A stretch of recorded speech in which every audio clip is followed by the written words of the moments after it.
Guys, ചില of ഡേയ്സിൽ ഞാൻ വിചാരിക്കും രാവിലെ എഴുന്നേറ്റ് പണിയെല്ലാം തീർത്ത് വെറുതെ ഇരിക്കണമെന്ന്. ചിലപ്പോൾ ഞാൻ വിചാരിക്കും പണികളെല്ലാം ഉറക്കമാണ് ഇമ്പോർട്ടന്റ് എന്ന്. ഇതിപ്പോ എങ്ങനെ ഒരു 12 ഒക്കെ ആയപ്പോൾ എഴുന്നേറ്റ് കഴിഞ്ഞാൽ പിന്നെ ആകെ പണി. ഇനിയിപ്പോ ഒരു ചായന്ന് തുടങ്ങാം.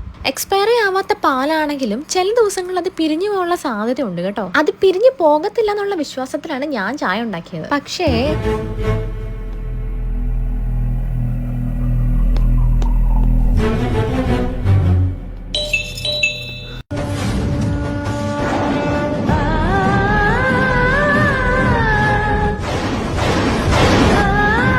എന്റെ സംശയം തെറ്റിയില്ല ഗൈസ്, പാല് പിരിഞ്ഞുപോയി. സംഭവം ഡേറ്റ് ഒക്കെ ഉണ്ട്, പക്ഷെ എന്താണോ രാവിലത്തെ ആ ഫ്ലോ അങ്ങോട്ട് പോയി. എന്തായാലും മോഹിച്ചല്ലേ, ഇനിയിപ്പോ വേഗം താഴെ പോയി വേറൊരു പാല് വാങ്ങി വരാം. എനിക്ക് ഇടയ്ക്കിടയ്ക്ക് സാധനം വാങ്ങാൻ പോകുന്നതിനോട് വലിയ താല്പര്യമൊന്നുമില്ല, പക്ഷെ സാഹചര്യങ്ങളുടെ സമ്മർദ്ദം മൂലം ഇന്ന് പോവേണ്ടി വന്നു. അങ്ങനെ എനിക്ക് പാല് കിട്ടി. ഇനി ഇത് പോയിട്ട് ഇനി പിരിയോ ഇല്ലയോ എന്നപ്പം.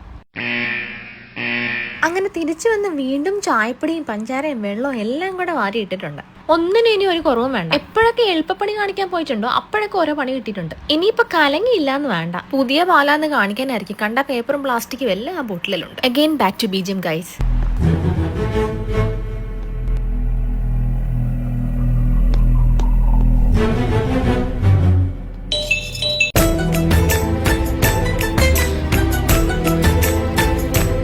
ചായയുടെ പേര് എത്ര സമയം ഞാൻ കളഞ്ഞല്ലേ.